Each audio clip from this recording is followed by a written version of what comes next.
Peter said, Lord, if it's you, tell me to come out on the water. Come on, he said. Then Peter got out of the boat, walked on the water, and came towards Jesus.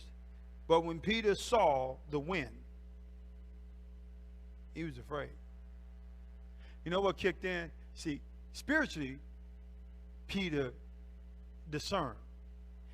He talking to Jesus about a spiritual thing that is happening now that he previously perceived through his senses as a bad thing.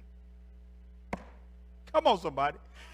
In other words, Peter saw Jesus first through his eyes and thought it was a ghost, a demon, something spiritually spooky. Then he realized through Jesus' voice, this spiritual revelation kicked in. No, that's Jesus. Lord, if it be you, give me a word. Speak to me. Tell me what to do. Say I can and I will. And Jesus says, come on. So that which Peter previously saw through his sensory perception that made him afraid, he now sees through spiritual discernment that makes him empowered.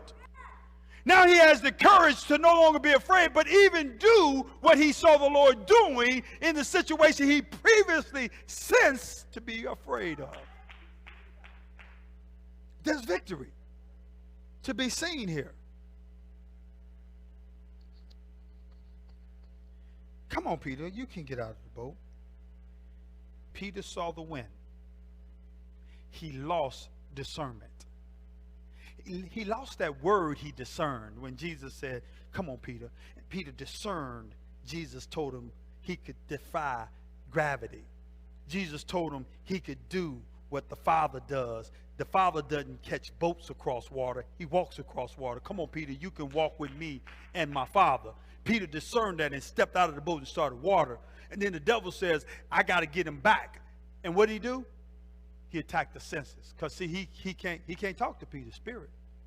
He couldn't tell Peter he was a failure in his spirit. That belongs to God. Let me tell you something. Once God tells you you got the victory, the enemy can't tell you you're defeated. He got to show you you're defeated. In other words, he got to show you defeat because he can't tell you defeat, because once you discern you have the victory by the Spirit of God, now the enemy has to show you the opposite and get you back into your senses. Let me get you back into your flesh. So he showed Peter the wind.